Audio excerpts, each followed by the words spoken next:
ಅದ್ಭುತವಾದಂಥ ದೃಶ್ಯಾವಳಿಗಳನ್ನು ನಾವು ನೋಡಿದ್ವಿ. ಕನ್ನಡದ ಶ್ರೀಮಂತಿಕೆ ಏನು, ಅದರ ಪರಂಪರೆ ಏನು, ಅದನ್ನು ಕಟ್ಟಿಕೊಡುವಂಥ ಪ್ರಯತ್ನವನ್ನು ಕಲಾವಿದರು ಮಾಡಿದರು. TV9 ಏನಿದೆ, TV9 ಸುಕನ್ಯಾ, ಇದು ನಮ್ಮದಲ್ಲ, ಇದು ಕರ್ನಾಟಕದ್ದು. ಹೀಗಾಗಿನೇ ಜನರ ಮನೆಗಳಲ್ಲಿ ಮನಸ್ಸುಗಳಲ್ಲಿ TV9 ಇದೆ. ನಮ್ಮ ಆನಿವರ್ಸರಿ ಸಂದರ್ಭದಲ್ಲಿ ಅವರೂ ಕೂಡ ಸಂಭ್ರಮದಿಂದ ಆನಿವರ್ಸರಿನ ಆಚರಿಸ್ತಾರೆ. ದೇವರಿಗೆ ಪೂಜೆ ಹರಕೆ ಸಲ್ಲಿಸಿದ್ದು ಕೂಡ ಇದೆ. ನಿಜಕ್ಕೂ ಭಾಗ್ಯವಂತರು ನಾವು. ಯಾಕಂದರೆ TV9 ಮುಖಾಂತರ ನಾವು ನಿಮ್ಮೆಲ್ಲರ ಮನಸ್ಸುಗಳನ್ನು ಮನೆಗಳನ್ನು ಮುಟ್ಟಿದ್ದೀವಿ. ಉತ್ತಮ ಸಮಾಜಕ್ಕಾಗಿ ಅನ್ನುವಂತಹ ಧ್ಯೇಯ ವಾಕ್ಯದೊಂದಿಗೆ ಆರಂಭ ಆದಂತಹ ಸುದ್ದಿವಾಹಿನಿ ಇದು ನಿರಂತರ 15 ವರ್ಷಗಳು ಕನ್ನಡಿಗರ ಸಹಕಾರದಿಂದಲೇ ಕರ್ನಾಟಕದ ಮೀಡಿಯಾ ಕಿಂಗ್ ಆಗಿ TV9 ನಂಬರ್ 1 ಸ್ಥಾನದಲ್ಲೇ ಮುಂದುವರಿತಾ ಇದೆ. ಬಹಳ ಒಳ್ಳೆ ಮಾತನ್ನು ಹೇಳಿದ್ರಿ ನೀವು. ಕೊರೋನಾ ಬಂದಂಥ ಸಂದರ್ಭದಲ್ಲಿ ಬಹಳ ಪ್ರಮುಖವಾದಂಥ ಪಾತ್ರ ವಹಿಸಿರುವಂಥವರು ಆಶಾ ಕಾರ್ಯಕರ್ತೆಯರಿಂದ ಹಿಡಿದು ಎಲ್ಲರೂ ಕೂಡ, ಅಂದರೆ ವೈದ್ಯಕೀಯ ರಂಗದ ಪ್ರತಿನಿಧಿಗಳಲ್ಲಿ ಬಂದಿದ್ದಾರೆ. ಇಲ್ಲಿ ನಾವು ನೋಡ್ತಾ ಇದ್ದೀವಿ ಲಂಬಾಣಿ ಜನಾಂಗದವ್ರು ಬಂದಿದ್ದಾರೆ, ಈ ಕಡೆಗೆ ಅರೆಭಾಷಿಕರು ಬಂದಿದ್ದಾರೆ ಕೊಡಗಿನಿಂದ, ಈ ಕಡೆ ನಮ್ಮ ಉತ್ತರ ಕರ್ನಾಟಕದ ಮಂದಿ ಬಂದಾರ. ನಮಸ್ಕಾರ ರೀ. ಸಮಸ್ತ ಕರ್ನಾಟಕ ಜನತೆಗೆ ಎಲ್ಲರಿಗೂ ನಮಸ್ಕಾರ. ನಮ್ಮದು ಉತ್ತರ ಕರ್ನಾಟಕ ದಕ್ಷಿಣ ಕರ್ನಾಟಕ ಯಾವುದೂ ಇಲ್ಲ, ಅಖಂಡ ಕರ್ನಾಟಕವಾಗಿರಬೇಕು. ಈಗ ನಮ್ಮ ನೆಚ್ಚಿನ ಮುಖ್ಯಮಂತ್ರಿಗಳು ನಮ್ಮವರಿರೋದ್ರಿಂದ ಈ TV9ಗೆ ನಾನು ಶುಭ ಹಾರೈಸ್ತೀನಿ. ಕೊಡಗಿನ ಅರೆಭಾಷಿಗೌಡರು ಇದ್ದಾರೆ. ಹೆಂಗೋಲ್ರಿ, ಆರಾಮಿದ್ರೆ? ನಾವು ಏನು ತೊಂದರೆ ಇಲ್ಲ, ಆರಾಮಾಗಿ ಓ ಆರಾಮ. Thank you thank you thank you.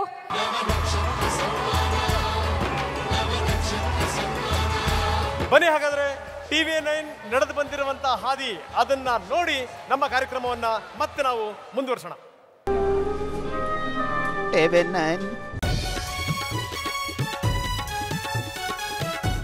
TV9 ರಾಜ್ಯದ ನಂಬಿಕೆ. TV9 ಕರುನಾಡಿನ ಏಕೈಕ ಆಯ್ಕೆ.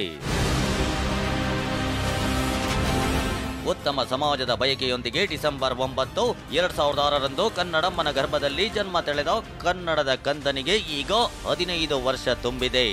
ಈ 15 ವರ್ಷದಲ್ಲಿ ನಾವು ನೆಟ್ಟ ಮೈಲುಗಲ್ಲುಗಳು ಅದೆಷ್ಟೋ, ಸಾಧಿಸಿದ ಸಾಧನೆಗಳು ಅದೆಷ್ಟೋ, ನಾವು ತಂದ ಬದಲಾವಣೆಗಳು ಅದೆಷ್ಟೋ.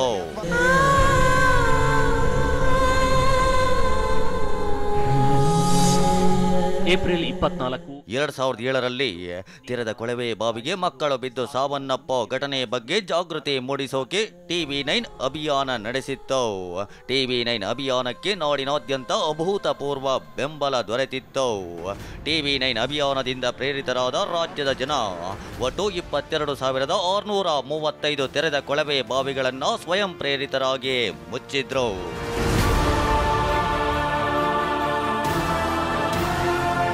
2008ರಲ್ಲಿ ಬನ್ನಿ ನಮ್ಮ ನಾಡಿನ ಸಹೋದರರ ಸಂಕಷ್ಟಕ್ಕೆ ನೆರವಾಗಿ ಅನ್ನೋ ಅಭಿಯಾನದ ಮೂಲಕ ಉತ್ತರ ಕರ್ನಾಟಕದ ನೆರೆ ಸಂತ್ರಸ್ತರ ಬೆನ್ನಿಗೆ ನಿಂತಿತ್ತು.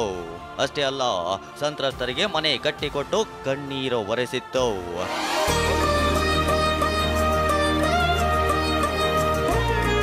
2011ರಲ್ಲಿ ಅಪೌಷ್ಟಿಕತೆಯಿಂದ ರಾಯಚೂರಿನಲ್ಲಿ ಹಲವಾರು ಮಕ್ಕಳು ಪ್ರಾಣವನ್ನೇ ಕಳೆದುಕೊಂಡಿದ್ರು. ಆ ಸಂದರ್ಭದಲ್ಲಿ TV9 ಅನ್ನ ಅನ್ನ ಅನ್ನ ಅನ್ನೋ ಅಭಿಯಾನದ ಮೂಲಕ ಸರ್ಕಾರವನ್ನ ಎಚ್ಚರಿಸಿ ಉಳಿದ ಮಕ್ಕಳ ಪಾಲಿಗೆ ಬೆಳಕಾಗಿತ್ತು.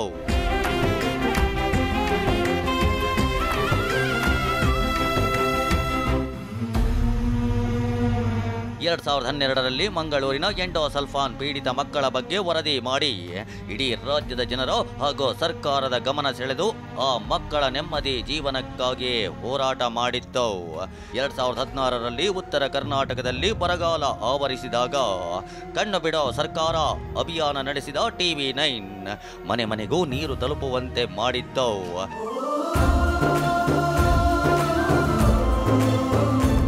2018 ಮತ್ತು 2019ರಲ್ಲಿ ಪ್ರಕೃತಿ ಮಾತೆ ಮುನಿಸಿಕೊಂಡಾಗ ಸಂತ್ರಸ್ತರಾದ ಕೊಡಗು ಜಿಲ್ಲೆಯ 62 ಹೆಣ್ಣು ಮಕ್ಕಳನ್ನ ದತ್ತು ತೆಗೆದುಕೊಂಡು ಅವರ ವಿದ್ಯಾಭ್ಯಾಸಕ್ಕೆ ನಿಮ್ಮ TV9 ನೆರವು ನೀಡಿತ್ತು. 2020-21ರಲ್ಲಿ ಮಹಾಮಾರಿ ಕೊರೋನಾದಿಂದ ನಲುಗಿದ ಜನರಿಗೆ ಉಚಿತ ಚಿಕಿತ್ಸೆ ನೀಡುವಂತೆ TV9 ದೊಡ್ಡ ಧ್ವನಿಯಲ್ಲಿ ಸರ್ಕಾರವನ್ನ ಒತ್ತಾಯಿಸಿತ್ತು. ಕೂಡಲೇ ಸ್ಪಂದಿಸಿದ ಸರ್ಕಾರ TV9ಗೆ ಮಾಡಿದ ವಾಗ್ದಾನದಂತೆ ಕೊರೋನಾ ರೋಗಿಗಳಿಗೆ ಉಚಿತ ಚಿಕಿತ್ಸೆ ನೀಡುತ್ತಿದೆ. ಇದಷ್ಟೇ ಅಲ್ಲ, ಮಹಾಮಾರಿಯಿಂದ ಕಂಗೆಟ್ಟ ಅದೆಷ್ಟೋ ಬಡ ಜನತೆಗೆ TV9 ಸಹಾಯವಾಣಿ, TV9 ನೆರವು ಹಾಗೂ ಮಾರುವೇಷ ಕಾರ್ಯಕ್ರಮಗಳ ಮೂಲಕ ನೆರವು ನೀಡಿದೆ. ಮಂಥನ ಕಾರ್ಯಕ್ರಮದ ಮೂಲಕ ಕರುನಾಡಿನ ಜ್ವಲಂತ ಸಮಸ್ಯೆಯ ಆಳ ಅಗಲವನ್ನ ನಾಡಿನ ಮುಂದಿಟ್ಟು ಸರ್ಕಾರದ ಗಮನಕ್ಕೆ ತರ್ತಿದೆ. ಹೀಗೆ ಉತ್ತಮ ಸಮಾಜಕ್ಕಾಗಿ ಅನ್ನೋ ಪರಿಕಲ್ಪನೆಯೊಂದಿಗೆ ಆರಂಭಗೊಂಡ TV9 ಕನ್ನಡ ಸುದ್ದಿವಾಹಿನಿಗೆ ಈಗ 15ರ ಸಂಭ್ರಮ. ಕಳೆದ 15 ವರ್ಷಗಳಿಂದ ವಿಶ್ವಾಸಾರ್ಹತೆ ಹಾಗೂ ಗುಣಮಟ್ಟದ ಸುದ್ದಿ ನೀಡುತ್ತಾ ಸಮಸ್ತ ಕರುನಾಡಿನ ಜನಸಾಮಾನ್ಯರ ಮನಸ್ಸನ್ನು ಗೆದ್ದು ಈಗಲೂ ನಂಬರ್ 1 ಸುದ್ದಿವಾಹಿನಿಯಾಗಿದೆ ನಿಮ್ಮ TV9. ಈ ಸಂದರ್ಭದಲ್ಲಿ ನಮ್ಮೊಂದಿಗೆ ಗಟ್ಟಿಯಾಗಿ ನಿಂತು ಹಾರೈಸಿದ ಸಮಸ್ತ ಜನತೆಗೆ ತಲೆಬಾಗಿ ನಾವು ಹೇಳೋ ಮಾತು ಇದೊಂದೇ: ನಿಮ್ಮಿಂದಲೇ ನಾವು, ನಿಮಗಾಗಿಯೇ ನಾವು. ಉತ್ತಮ ಸಮಾಜಕ್ಕಾಗಿ TV9.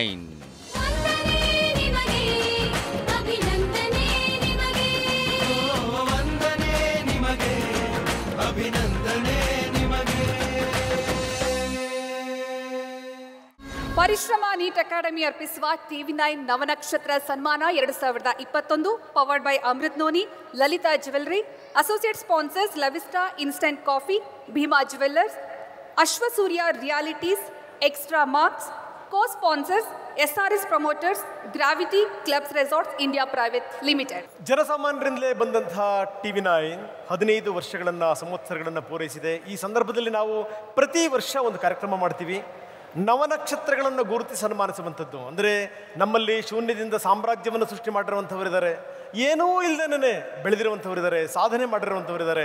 ಅಂಥವ್ರನ್ನ ಕರೆದು ಸನ್ಮಾನಿಸುವಂಥ ಒಂದು ವಿಶಿಷ್ಟ ಕಾರ್ಯಕ್ರಮ ಈ ನವನಕ್ಷತ್ರ ಸನ್ಮಾನ ಕಾರ್ಯಕ್ರಮ. ಖಂಡಿತವಾಗ್ಲೂ ಈ ನವನಕ್ಷತ್ರ ಸನ್ಮಾನ 2021 ಕಾರ್ಯಕ್ರಮಕ್ಕೆ ಆಗಮಿಸಿರುವಂತಹ ಮಹಾನ್ ಸಾಧಕರನ್ನ, ನಾಡಿನ ಅತಿಥಿ ಗಣ್ಯರನ್ನ ಹಾಗೂ ತಮ್ಮನ್ನೆಲ್ಲ ಸ್ವಾಗತಿಸೋದಕ್ಕೆ TV9 Kannada managing editor Shri R Sridharan ಅವರು ದಯವಿಟ್ಟು ವೇದಿಕೆ ಮೇಲೆ ಬರಬೇಕು ಅಂತ ಕೇಳ್ಕೊಳ್ತಾ ಇದ್ದೀನಿ. Thank you, Ranga and Sukanya. Sri Siddhalinga Swamiji, the Chief Minister of Karnataka, Sri Basavaraj Bommai, his colleagues from the cabinet, our guests of honor, and ladies and gentlemen.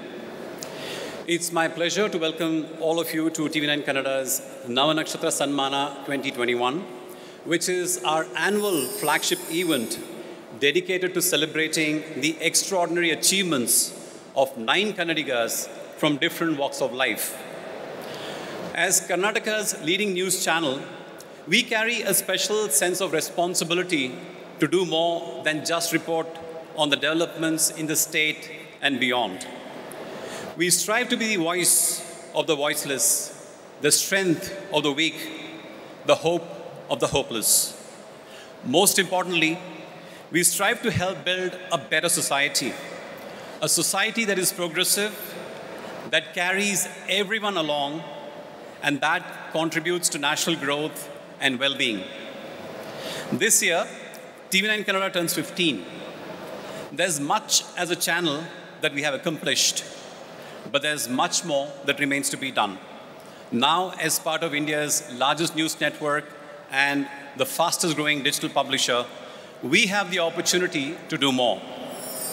In these times of uncertainty, when the whole world is grappling with what seems like an unending pandemic, TV9 Kannada is committed to bringing our viewers the most authoritative, accurate, and reliable news and views. My colleagues at TV9 Kannada and I promise to work hard every single day to earn and retain the trust and affection that the people of Karnataka have showered on us. We will always strive to lead our viewers from the darkness of half-truths to the truth of true knowledge, from the fear caused by ignorance to the confidence that comes from knowing the truth. With that, I welcome you all once again to TV9 Kannada's Navanakshatra Sammana 2021 and invite you to join the celebrations that follow. Thank you very much. ಧನ್ಯವಾದಗಳು. ಈಗ ಜ್ಯೋತಿ ಬೆಳಗಿಸುವ ಮುಖಾಂತರ ನಮ್ಮ ಈ ನವನಕ್ಷತ್ರ ಸನ್ಮಾನ ಕಾರ್ಯಕ್ರಮಕ್ಕೆ ಚಾಲನೆ ನೀಡಲಿಕ್ಕೆ ಶ್ರೀ ಸಿದ್ಧಲಿಂಗ ಸ್ವಾಮೀಜಿ, ಜೊತೆಗೆ ಕರ್ನಾಟಕದ ಮುಖ್ಯಮಂತ್ರಿ ಶ್ರೀ ಬಸವರಾಜ ಬೊಮ್ಮಾಯಿ, TV9 ನೆಟ್ವರ್ಕ್ನ CEO Varun Das, TV9 COO Vikram ಅವರನ್ನ TV9 Kannada managing editor Sreedharan ಅವರು ವೇದಿಕೆ ಮೇಲೆ ಕರ್ಕೊಂಡ್ಬರ್ಬೇಕು ಅಂತ ಕೇಳ್ತಾ ಇದ್ದೀನಿ.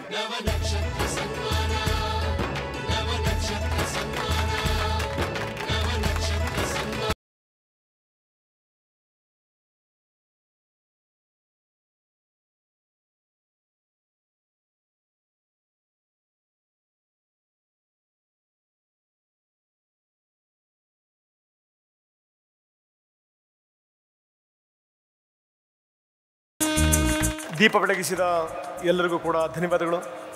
ಈಗ ಕಾರ್ಯಕ್ರಮದ ರೂಪುರೇಷೆ ಮತ್ತು ಟಿವಿನೇ ನಡೆದು ಬಂದಂಥ ಹಾದಿಯ ಬಗ್ಗೆ ನಮ್ಮ CEO ಬರುಣ್ ದಾಸ್ ಎರಡು ಮಾತಾಡಬೇಕು ಅಂತ ಕೇಳ್ಕೊಳ್ತಾ ಇದ್ದೀನಿ. Good evening.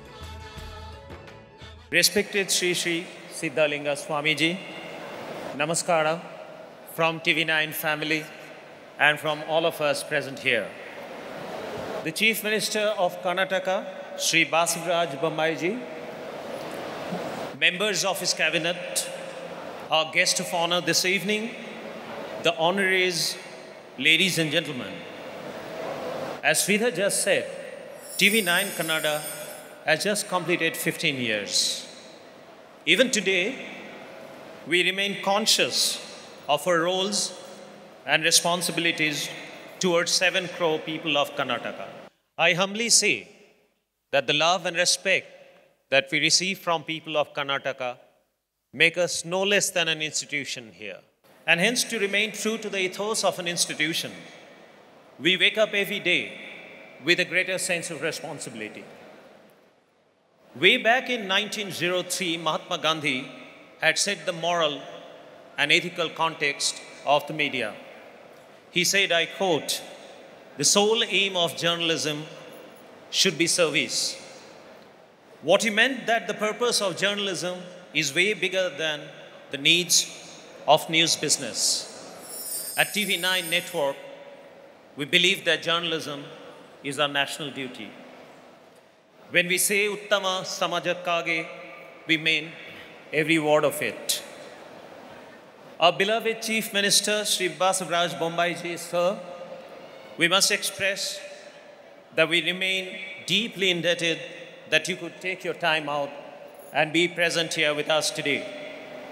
While we are burning the midnight oil, strategizing and driving the state's big development agenda, we understand that you have a significant role to play in driving our Honorable PM's vision, Sabka Saath, Sabka Vikas, in Karnataka. Being at the helm of a state like Karnataka comes with some unique challenges. Let me explain why I feel so, sir. We TV9 Network with 6 news channels, almost all of which are leaders in their respective markets. We have several digital offerings catering to more than 100 million visitors every month. I personally travel across the length and breadth of this country. In fact, I've been out of my homeland, West Bengal, for almost 35 years. And I always felt that there is something about Karnataka. I think people of Karnataka, for whom, on one hand, excelling is just a habit, on the other hand, they do not wear their regional identity on their sleeves. They seem to seamlessly blend in with the culture and ethos of the rest of the country. It is no wonder that when a Karnataka scales unprecedented heights in national and international arena, they seldom proclaim their regional identity. Instead, they proudly sport the identity of an Indian.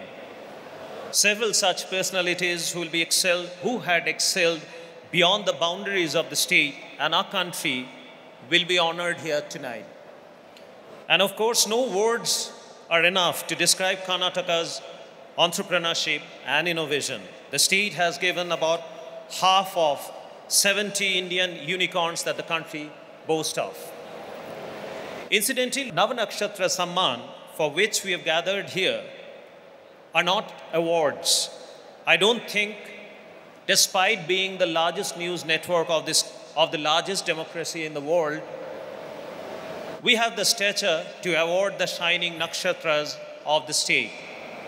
We simply feel honored to honor them. Hence, it is Navanakshatra Sanmana. So on behalf of the network, I want to thank each one of you for joining us to celebrate TV9 Kannada's Navanakshatra Sanmanam 2021. Namaskara. ಧನ್ಯವಾದಗಳು ಟಿವಿನ network CEO Barun Das ಅವರಿಗೆ. ಸುಕನ್ಯಾ, ಇಲ್ಲಿ ಈ ಸಂದರ್ಭದಲ್ಲಿ ನಾನು ಒಂದು ಮಾತನ್ನು ಹೇಳಲೇಬೇಕು. ಬರುಣ್ ದಾಸ್ ಅವರು ಹೇಳ್ತಾ ಇದ್ರು ಸಬ್ಕಾ ಸಾಥ್ ಸಬ್ಕಾ ವಿಕಾಸ್. ಬಹುಶಃ ಕರ್ನಾಟಕದಲ್ಲಿ ಮಠಗಳಲ್ಲಿ ಇದನ್ನು ಮೊದಲಿಂದನೂ ಪಾಲನೆ ಮಾಡ್ತಾ ಇದ್ದಾರೆ. ಅದರಲ್ಲಿ ನಮ್ಮ ಶ್ರೀಮಠ, ತುಮಕೂರಿನ ಶ್ರೀಮಠ ಅದರಲ್ಲಿ ಯಾವಾಗಲೂ ಕೂಡ ಮುಂದು. ಸೊ ಅಂಥ ಪೂಜ್ಯ ಸ್ವಾಮೀಜಿಗಳು ಬಂದಿದ್ದಾರೆ. ಸ್ವಾಮೀಜಿ ದೊಡ್ಡ ಸ್ವಾಮೀಜಿ ಅದಕ್ಕೊಂದು ದೊಡ್ಡ ಅಡಿಗಲ್ಲನ್ನು ಹಾಕಿದ್ರು. ಈಗ ಅದನ್ನು ಬೆಳೆಸುವಂಥ ಮುಂದುವರಿಸುವಂಥ ದೊಡ್ಡ ಜವಾಬ್ದಾರಿಯನ್ನು ಶ್ರೀ ಸಿದ್ಧಲಿಂಗ ಶ್ರೀಗಳು ತಗೊಂಡಿದ್ದಾರೆ. ಸಿದ್ಧಲಿಂಗ ಶ್ರೀಗಳು ನಮ್ಮನ್ನೆಲ್ಲ ಉದ್ದೇಶಿಸಿ ಆಶೀರ್ವಚನ ನೀಡಬೇಕು ಅಂತ ಸ್ವಾಮಿಗಳಲ್ಲಿ ನಾನು ಕೋರ್ತಾ ಇದ್ದೀನಿ.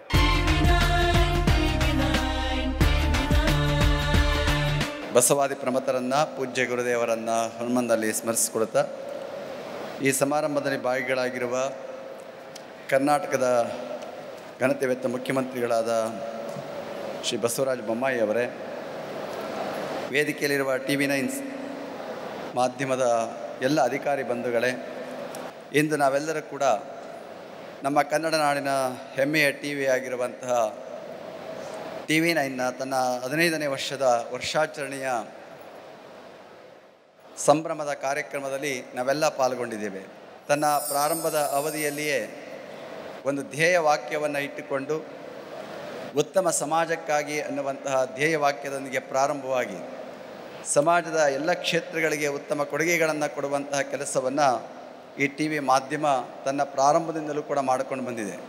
ಇದೀಗ ತೋರಿಸಿದ ಹಾಗೆ ಪ್ರಾರಂಭದಿಂದ ಹಿಡಿದು ಏನು ತೆರೆದ ಬಾವಿಗಳನ್ನು ಮುಚ್ಚಿಸುವುದರಿಂದ ಹಿಡಿದು ನಮ್ಮ ಅಪೌಷ್ಟಿಕತೆಯನ್ನು ಹೋಗಲಾಡಿಸುವಂತಹ ಸಂದರ್ಭದಲ್ಲಿ ಇಂದಿನ ಬಂದಿರುವಂತಹ ಕೊರೋನಾ ಸಂದರ್ಭದವರೆಗೂ ಕೂಡ ಅನೇಕ ವಿಧವಾದ ಕಾರ್ಯಕ್ರಮಗಳನ್ನು, ಜಾಗೃತಿಯ ಕಾರ್ಯಕ್ರಮಗಳನ್ನು, ಸಮಾಜಮುಖಿಯಾದ ಕಾರ್ಯಕ್ರಮಗಳನ್ನು ಹಮ್ಮಿಕೊಳ್ಳುವುದರ ಮುಖಾಂತರವಾಗಿ ಅನೇಕ ಕೊಡುಗೆಗಳನ್ನು, ಸೇವೆಯನ್ನು ಸಲ್ಲಿಸ್ಕೊಂಡು ಬಂದಿರುವಂತಹ ಹೆಗ್ಗಳಿಕೆ TV9ಗೆ ಇದೆ ಅನ್ನುವಂಥದ್ದನ್ನು ನಾವೆಲ್ಲರೂ ಕೂಡ ಸಂತೋಷದಿಂದ ಒಪ್ಪಿಕೊಳ್ಳಬೇಕಾಗಿರುವಂತಹದ್ದು. ಸನ್ಮಾನ ಅನ್ನುವಂಥದ್ದು ನಾವೇ ಹುಡುಕೊಂಡು ಹೋದರೆ ಅದು ದೌರ್ಬಲ್ಯ, ಆದರೆ ಅದು ನಮ್ಮನ್ನೇ ಹುಡುಕೊಂಡು ಬಂದರೆ ಅದೊಂದು ನಮಗೆ ಗೌರವ ಅನ್ನುವಂಥ ಭಾವನೆ ಇದೆ.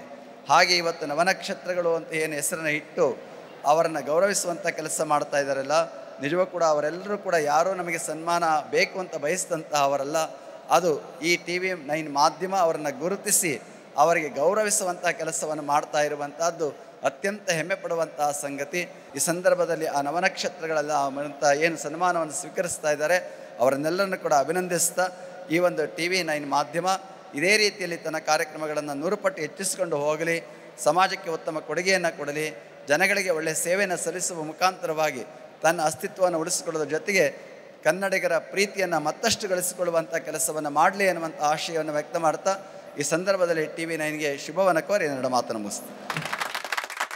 ಕಾರ್ಯಕ್ರಮವನ್ನು ಉದ್ದೇಶಿಸಿ ರಾಜ್ಯದ ಘನತೆವೆತ್ತ ಮುಖ್ಯಮಂತ್ರಿ ಶ್ರೀ ಬಸವರಾಜ ಬೊಮ್ಮಾಯಿ ಅವರು ಮಾತಾಡಬೇಕು ಅಂತ ಕೇಳ್ತಾ ಇದ್ದೀನಿ.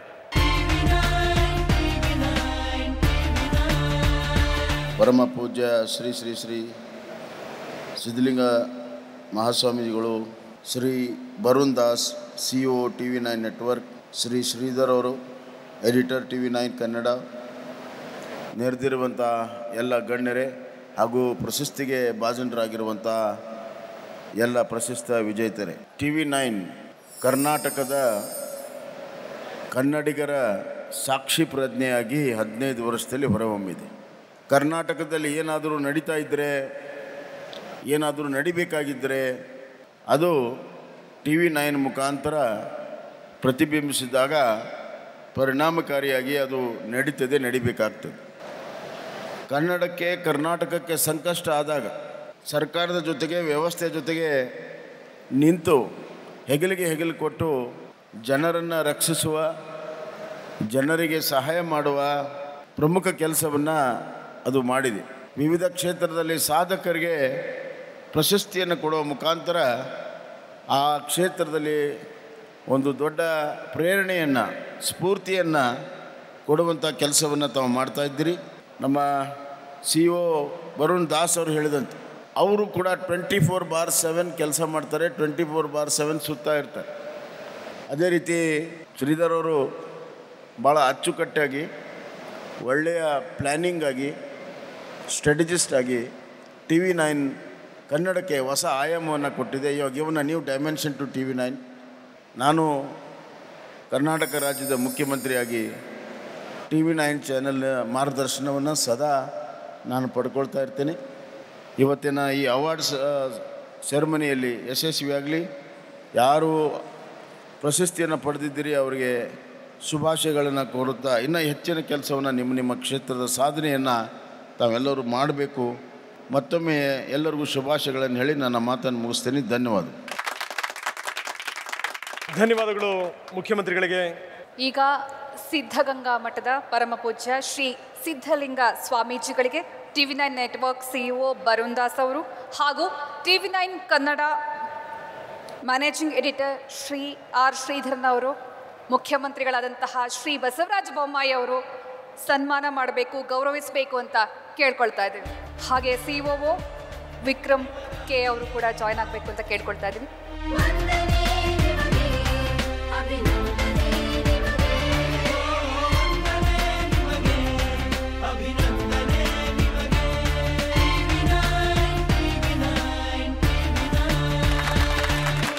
ಈಗ ಮುಖ್ಯಮಂತ್ರಿ ಶ್ರೀ ಬಸವರಾಜ ಬೊಮ್ಮಾಯಿ ಅವರನ್ನ TV9 network CEO Barun Das ಹಾಗೂ TV9 Kannada managing editor Shri R Sridharan ಗೌರವಿಸಬೇಕು ಅಂತ ಕೇಳ್ತಾ ಇದ್ದೀನಿ.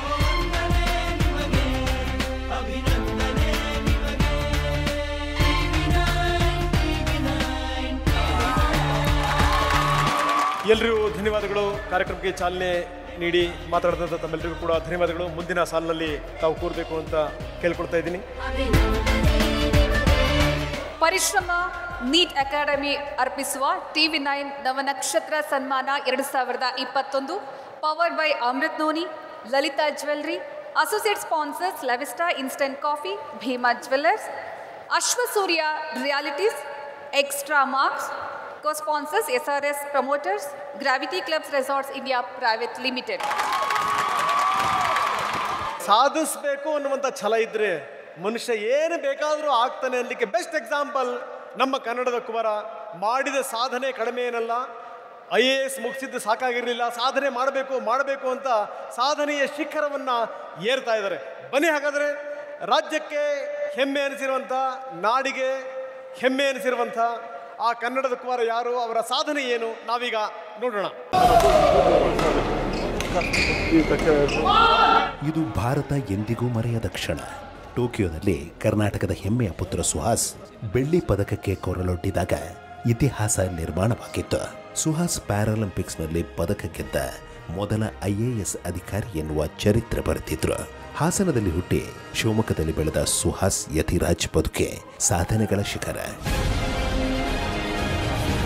ಅವನು ಹುಟ್ಟಿದಾಗ್ಲೇನೆ ಎಲ್ರಿಗೂ ಗೊತ್ತಿರಂಗೆ ಬಲ್ಗಾಲ್ ಸ್ವಲ್ಪ ಇದಿತ್ತು, ಬಟ್ ಮಗು ತುಂಬಾ ಮುದ್ದಾಗಿತ್ತು. 1983ರಲ್ಲಿ ಜನಿಸಿದ ಸುಹಾಸ್ ಪಾದರಸದಂತ ಬಾಲಕ. ಸುಹಾಸ್ ತಂದೆ ಯತಿರಾಜ್ ಸರ್ಕಾರಿ ನೌಕರರು. ತಂದೆಗೆ ವರ್ಗಾವಣೆಯಾದ ಊರುಗಳಲ್ಲೆಲ್ಲ ಸುಹಾಸ್ ವಿದ್ಯಾಭ್ಯಾಸ ಮಾಡಬೇಕಾಯಿತು. ಓದಿನಲ್ಲಿ ಪ್ರತಿಭಾವಂತನಾಗಿದ್ದ ಸುಹಾಸ್ ದಕ್ಷಿಣ ಕನ್ನಡದ ಸುರತ್ಕಲ್ನಲ್ಲಿ NITಯಿಂದ ಕಂಪ್ಯೂಟರ್ ಸೈನ್ಸ್ನಲ್ಲಿ ಇಂಜಿನಿಯರಿಂಗ್ ಪದವಿ ಪಡೆದರು. ಸಮಾಜ ಸೇವೆಯ ತುಡಿತದಿಂದ 2007ರಲ್ಲಿ ಮೊದಲ ಯತ್ನದಲ್ಲೇ UPSC ಪರೀಕ್ಷೆ ಪಾಸ್ ಮಾಡಿ ಜಿಲ್ಲಾಧಿಕಾರಿಯಾದರು. ಪ್ರಯಾಗ್ರಾಜ್ನಲ್ಲಿ ಕುಂಭಮೇಳ ಮತ್ತು ನೋಯ್ಡಾದಲ್ಲಿ ಕೊರೋನಾ ನಿಯಂತ್ರಣಕ್ಕಾಗಿ ಸುಹಾಸ್ ತೆಗೆದುಕೊಂಡ ಕ್ರಮಗಳು ಮೆಚ್ಚುಗೆಗೆ ಪಾತ್ರವಾಗಿವೆ. ಸಾಧಕ ಸುಹಾಸ್ ಬದುಕಿಗೆ ಕ್ರೀಡೆಯ ಕಿರೀಟ ಸೇರಿದ್ದು 2016ರಲ್ಲಿ UPಯ ಆಜಂಗಢದ ಜಿಲ್ಲಾಧಿಕಾರಿಯಾಗಿದ್ದ ಸುಹಾಸ್ ಬ್ಯಾಡ್ಮಿಂಟನ್ ಟೂರ್ನಿಯಲ್ಲಿ ಅತಿಥಿಯಾಗಿದ್ರು. ಸುಮ್ಮನೆ ಇರಲಿ ಅಂತ ಆಟವಾಡಿದ್ರು. ಬಾಲ್ಯದಿಂದಲೂ ಬ್ಯಾಡ್ಮಿಂಟನ್ ಆಡ್ತಿದ್ದ ಸುಹಾಸ್ ರಾಜ್ಯ ಮಟ್ಟದ ಆಟಗಾರರನ್ನೇ ಮಣಿಸಿಬಿಟ್ರು. ಸುಹಾಸ್ರ ಆಟ ನೋಡಿದ ಕೋಚ್ ಗೌರವ್ ಖನ್ನಾ ವೃತ್ತಿಪರವಾಗಿ ಬ್ಯಾಡ್ಮಿಂಟನ್ ಆಡುವಂತೆ ಪ್ರೇರೇಪಿಸಿದ್ರು. ಹೀಗೆ ವೃತ್ತಿಪರ ಪ್ಯಾರಾ ಬ್ಯಾಡ್ಮಿಂಟನ್ ಅಖಾಡಕ್ಕಿಳಿದ ಸುಹಾಸ್ 2016ರಲ್ಲೇ ಏಷ್ಯನ್ ಚಾಂಪಿಯನ್ಶಿಪ್ನಲ್ಲಿ ಚಿನ್ನ ಗೆದ್ರು. ಟೋಕಿಯೋ ಪ್ಯಾರಾಲಿಂಪಿಕ್ಸ್ನ ಬ್ಯಾಡ್ಮಿಂಟನ್ SL4 ಕ್ಯಾಟಗರಿಯಲ್ಲಿ ಬೆಳ್ಳಿ ಗೆದ್ದು ಸಂಭ್ರಮಿಸಿದ್ರು. ಕೇಂದ್ರ ಸರ್ಕಾರ ಕನ್ನಡಿಗ ಸುಹಾಸ್ಗೆ ಅರ್ಜುನ ಪ್ರಶಸ್ತಿ ನೀಡಿ ಗೌರವಿಸಿದೆ. ಸದ್ಯ UPಯ ಗೌತಮ್ ಬುದ್ಧ ನಗರದ ಜಿಲ್ಲಾಧಿಕಾರಿಯಾಗಿರುವ ಹೆಮ್ಮೆಯ ಕನ್ನಡಿಗ ಸುಹಾಸ್ TV9ನ ನವನಕ್ಷತ್ರ ಪುರಸ್ಕಾರಕ್ಕೆ ಭಾಜನರಾಗಿದ್ದಾರೆ. ಇಡೀ ರಾಷ್ಟ್ರಕ್ಕೆ ಕೀರ್ತಿ ತಂದಿರುವಂತಹ ನಮ್ಮ ಕನ್ನಡದ ಮಹಾನ್ ಸಾಧಕ ಸುಹಾಸ್ ಎಲ್ ಯತಿರಾಜ್ ಅವರನ್ನು ಗೌರವಿಸೋದಕ್ಕೆ ಗೃಹ ಸಚಿವ ಆರಗ ಜ್ಞಾನೇಂದ್ರ ಅವರು ವೇದಿಕೆ ಮೇಲೆ ಬರಬೇಕು ಅಂತ ಕೇಳ್ಕೊಳ್ತಾ ಇದ್ದೀನಿ. ಹಾಗೆ ಅಮೃತ್ ನೋನಿಯ ಸಂಸ್ಥಾಪಕಿ ಮಂಗಳಾಂಬಿಕೆ ಅವರು ವೇದಿಕೆ ಮೇಲೆ ಬರಬೇಕು ಅಂತ ಕೇಳ್ಕೊಳ್ತಾ ಇದ್ದೀವಿ. ಹಾಗೆ TV9 ನೆಟ್ವರ್ಕ್ನ CEO ಶ್ರೀಯುತ ಬರುಣ್ ದಾಸ್ ಅವರು ಕೂಡ ವೇದಿಕೆ ಮೇಲೆ ಬರಬೇಕು ಅಂತ ಕೇಳ್ಕೊಳ್ತಾ ಇದ್ದೀವಿ.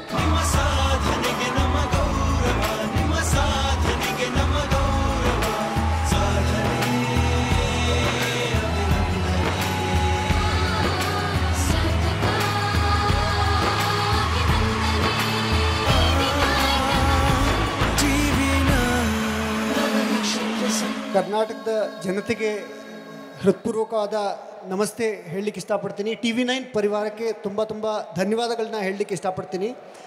ನಾನು ಈ ವೇದಿಕೆಯ ಮೂಲಕ ಏನು ಹೇಳಲಿಕ್ಕೆ ಇಷ್ಟಪಡ್ತೀನಿ ಅಂದರೆ, ನೀವು ವಿಡಿಯೋದಲ್ಲಿ ತೋರಿಸ್ದಂಗೆ ಹಾಸನದಲ್ಲಿ ಹುಟ್ಟಿ ಶಿವಮೊಗ್ಗದಲ್ಲಿ ಬೆಳೆದು ಜೀವನದಲ್ಲಿ ಎಂದೆಂದೂ ಅಂದ್ಕೊಂಡಿರಲಿಲ್ಲ.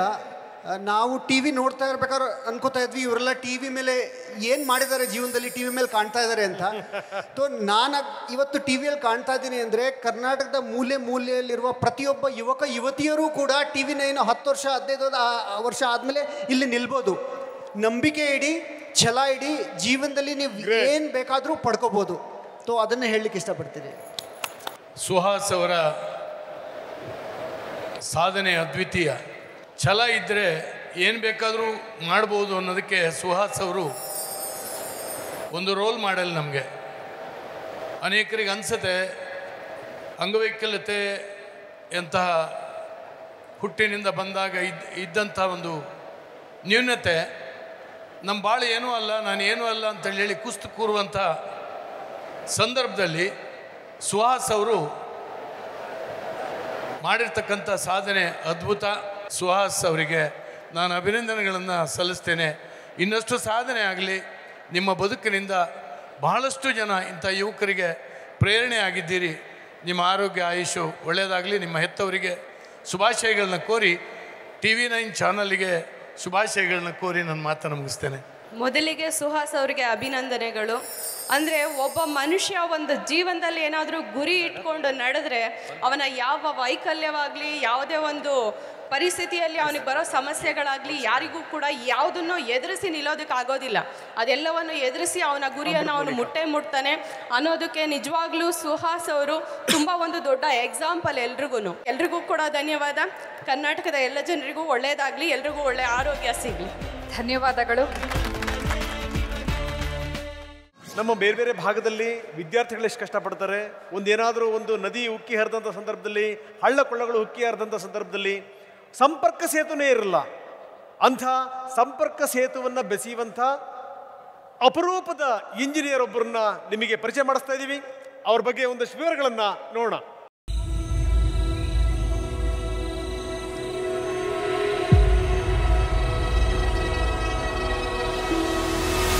ಅದು 1989ರ ಸಮಯ. ದಕ್ಷಿಣ ಕನ್ನಡ ಜಿಲ್ಲೆಯ ಅರಂಬೂರಿನ ಜನ ಸಂಕಷ್ಟದಲ್ಲಿದ್ದರು. ಅನಾರೋಗ್ಯ ಕಾಣಿಸಿಕೊಂಡ್ರೆ ಆಸ್ಪತ್ರೆಗೆ ತೆರಳೋದೇ ಸಾಹಸವಾಗ್ತಿತ್ತು. ದೋಣಿಯಲ್ಲಿ ಪಯಸ್ವಿನಿ ನದಿ ದಾಟಿ ಸುಳ್ಯ ತಲುಪೋದು ನರಕಯಾತನೆ ನೀಡ್ತಿತ್ತು. ಆಗ ಅರಂಬೂರಿನ ಒಂದಿಷ್ಟು ಜನ ಅದೊಬ್ಬ ಇಂಜಿನಿಯರ್ ಬಳಿ ತೆರಳಿ ಈ ಯಮಯಾತನೆಯಿಂದ ಮುಕ್ತಿ ನೀಡಿ ಅಂತ ಅಂಗಲಾಚಿದ್ರು. ಯೋಚನೆಗಿಳಿದ ಮೆಕ್ಯಾನಿಕಲ್ ಇಂಜಿನಿಯರ್ ಗಿರೀಶ್ ಭಾರದ್ವಾಜ್ ಅದ್ಭುತವನ್ನೇ ಸೃಷ್ಟಿಸಿದ್ರು. ಅರಂಬೂರಿನಿಂದ ಸುಳ್ಯಕ್ಕೆ ಸಂಪರ್ಕ ಕಲ್ಪಿಸುವ 87 ಮೀಟರ್ ಉದ್ದದ ತೂಗು ಸೇತುವೆ ನಿರ್ಮಿಸಿದ್ರು. ಅಂದು ತೂಗು ಸೇತುವೆ ನಿರ್ಮಿಸಿದ ಗಿರೀಶ್ ಇಂದು ಬ್ರಿಡ್ಜ್ ಮ್ಯಾನ್ ಅಂತಾನೆ ಚಿರಪರಿಚಿತ.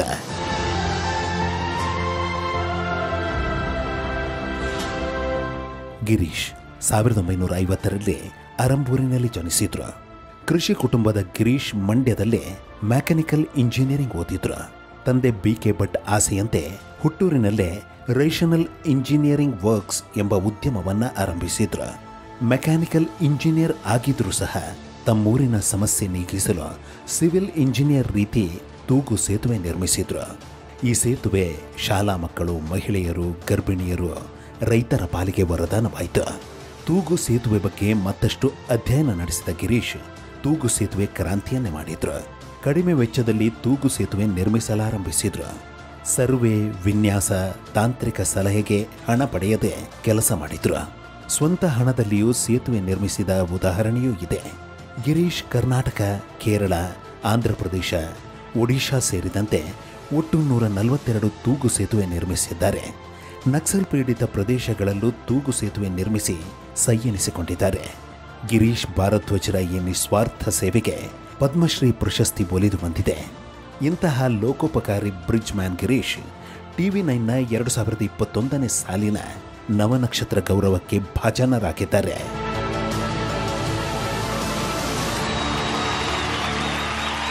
ಬನ್ನಿ ಇವ್ರನ್ನ ಸತ್ಕರಿಸಲಿಕ್ಕೆ ಡಾಕ್ಟರ್ ಮಂಜುನಾಥ್ ಅವರು ವೇದಿಕೆ ಮೇಲೆ ಬರಬೇಕು ಅಂತ ಕೇಳ್ತಾ ಇದ್ದೀನಿ. ಅದೇ ರೀತಿ ನಮ್ಮ ಸಂಸ್ಥೆಯ COO ವಿಕ್ರಮ್ ಅವರು ಕೂಡ ವೇದಿಕೆ ಮೇಲೆ ಬರಬೇಕು. ಗಿರೀಶ್ ಭಾರದ್ವಾಜ್ ಅವರು ಕೂಡ ವೇದಿಕೆ ಮೇಲೆ ಬರಬೇಕು, ಸನ್ಮಾನ ಸ್ವೀಕಾರ ಮಾಡಲಿಕ್ಕೆ.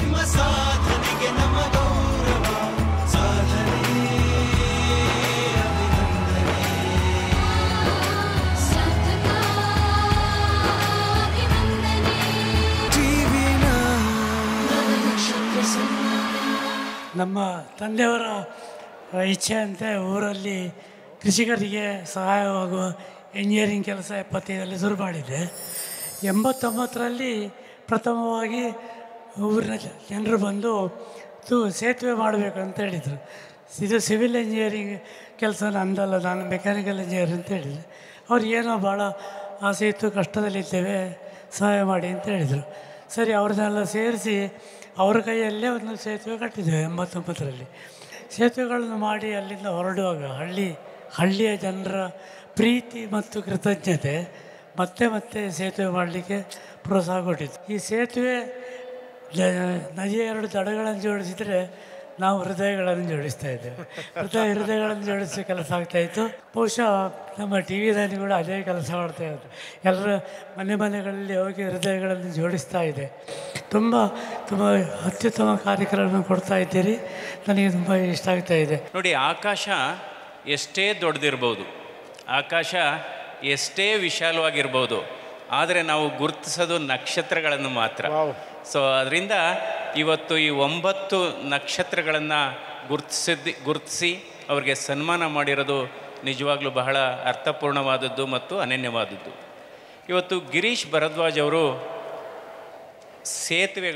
ತೂಗು ಸೇತುವೆಗಳನ್ನು ಕಟ್ಟುವ ಮೂಲಕ ಯಾವ ರೀತಿ ಸಮಾಜಕ್ಕೆ, ಯಾವ ರೀತಿ ಜನರ ಬದುಕಿಗೆ ಅವರು ಸಹಾಯ ಮಾಡ್ಬೋದು ಅನ್ನೋದನ್ನು ತೋರಿಸ್ಕೊಟ್ಟಿದ್ದಾರೆ. ಯಾಕೆಂದರೆ ನಾವು ಸಮಾಜದಲ್ಲಿ ಯಾವುದೇ ಕ್ಷೇತ್ರದಲ್ಲಿ ಕೆಲಸ ಮಾಡಬೇಕಾದ್ರೆ ಸೇತುವೆಯಾಗಿ ಕೆಲಸ ಮಾಡಬೇಕು. ಅದ್ಭುತ. ಯಾಕೆಂದರೆ ನಾವು ಗೋಡೆಗಳಾಗಿ ಕೆಲಸ ಮಾಡಬಾರ್ದು. ಇವತ್ತು ನಮ್ಮ ವ್ಯವಸ್ಥೆಯಲ್ಲಿ ಹೆಚ್ಚು ಗೋಡೆಗಳನ್ನು ನಿರ್ಮಿಸ್ತಾ ಇದ್ದೇವೆ. ಬಹುಶಃ ನಾವು ಗೋಡೆಗಳನ್ನು ನಿರ್ಮಿಸೋದನ್ನು ಕಡಿಮೆ ಮಾಡಿ ಹೆಚ್ಚು ಸೇತುವೆಗಳನ್ನು ನಮ್ಮ ಯಾವುದೇ ಕ್ಷೇತ್ರದಲ್ಲಿ ಮಾಡಿದರೆ ನಾವು ಜನರ ಬದುಕಿಗೆ ಅದ್ಭುತವಾದಂಥ ಕೊಡುಗೆಯನ್ನು ಕೊಡ್ಬೋದು ಅಂತ ನನ್ನ ಭಾವನೆ. Thank you doctor. Thank you very much. ನಮ್ಮ ಕರ್ನಾಟಕದ ಕೆಚ್ಚೆದೆಯ ರಾಜ ಮಹಾರಾಜರ ಬಗ್ಗೆ ನಾವು ಮಾತಾಡಿದಂತಹ ಸಂದರ್ಭದಲ್ಲಿ ಅವರ ದಿಟ್ಟತನ, ಅವರ ಧೈರ್ಯತನ, ಅವರ ಸಾಹಸ, ಅವರು ಮಾಡಿರುವಂತಹ ಯುದ್ಧಗಳು, ಗೆದ್ದಿರುವಂತಹ ಯುದ್ಧಗಳು, ಕರ್ನಾಟಕದ ಒಂದು ವೈಭವ ಕಣ್ಮುಂದೆ ಬರುತ್ತೆ. ಅಂತಹ ನಮ್ಮನ್ನ ಆಳಿದ ಕೆಚ್ಚೆದೆಯ ಸಾಹಸ ತೋರಿದಂತಹ ರಾಜರ ಇತಿಹಾಸವನ್ನ ಪ್ರದರ್ಶಿಸುವಂತಹ ಒಂದು ನೃತ್ಯವನ್ನ ಮಾಡಲಿದ್ದಾರೆ ಆಕ್ಸಿಜನ್ ತಂಡದವರು. So please welcome oxygen team.